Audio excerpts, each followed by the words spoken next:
اعوذ باللہ من الشیطان الرجیم بسم اللہ الرحمن الرحیم رب اشرح لی صدری ویسر لی امری واحلل عقدۃ من لسانی یفقہوا قولی۔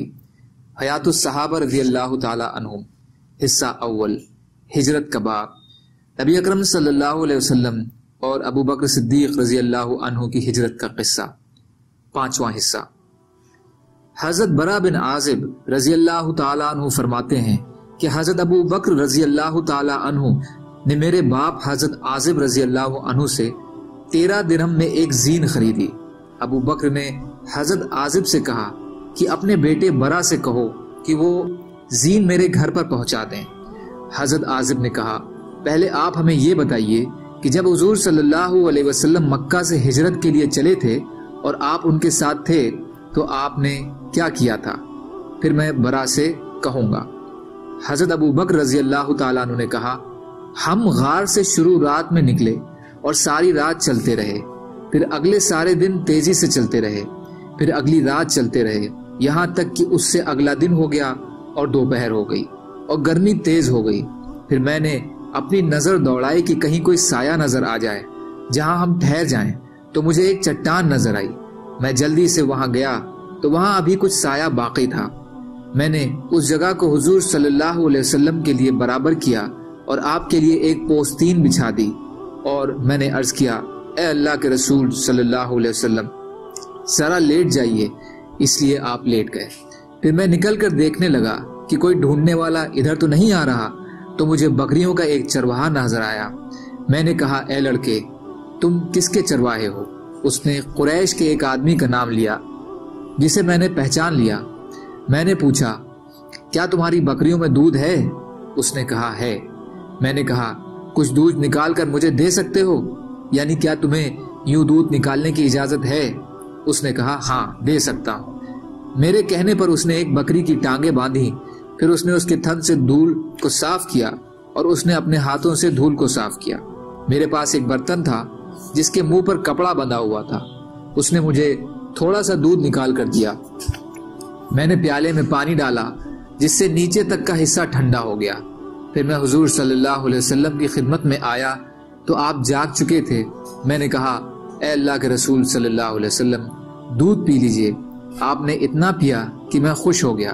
پھر میں نے کہا، چلنے کا وقت ہو گیا ہے، اس لیے ہم وہاں سے چل پڑے۔ مکہ والے ہمیں تلاش کر رہے تھے۔ سراقہ بن مالک بن جشم کے علاوہ اور کوئی ہم تک نہ پہنچ سکا۔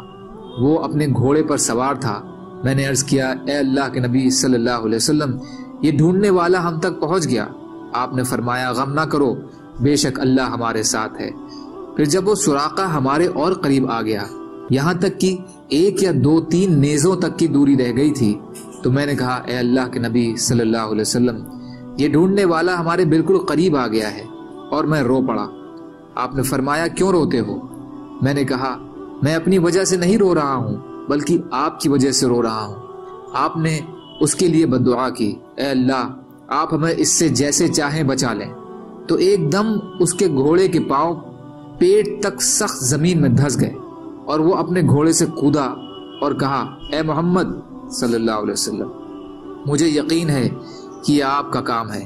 آپ اللہ سے دعا کریں کہ میں جس مصیبت میں گرفتار ہو گیا ہوں وہ مجھے اس سے نکال دیں۔ اللہ کی قسم، مجھے پیچھے جتنے ڈھونڈنے والے ملیں گے میں ان سب کو آپ کے بارے میں دھوکے میں ڈال دوں گا اور آپ کے پیچھے کسی کو نہیں آنے دوں گا، اور یہ میرا ترکش ہے، آپ اس سے ایک تیر لے لیں۔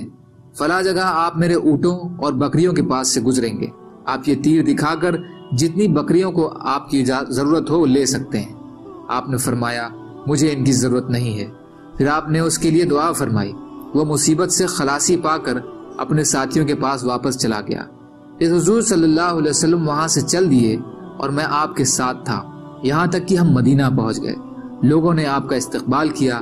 لوگ راستے کے دونوں طرف چھتوں پر چڑھ گئے اور راستے میں خادم اور بچے دوڑے رہے اور کہتے رہے، اللہ اکبر، اللہ کے رسول صلی اللہ علیہ وسلم آ گئے۔ مدینہ کے لوگ آپس میں جھگڑنے لگے کہ حضور صلی اللہ علیہ وسلم کس کے مہمان بنیں گے۔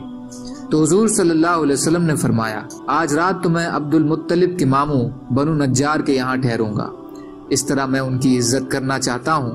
چنانچہ آپ وہاں ٹھہرے جب صبح ہوئی تو آپ کو اللہ کی طرف سے جہاں ٹھہرنے کا حکم ملا تھا وہاں تشریف لے گئے۔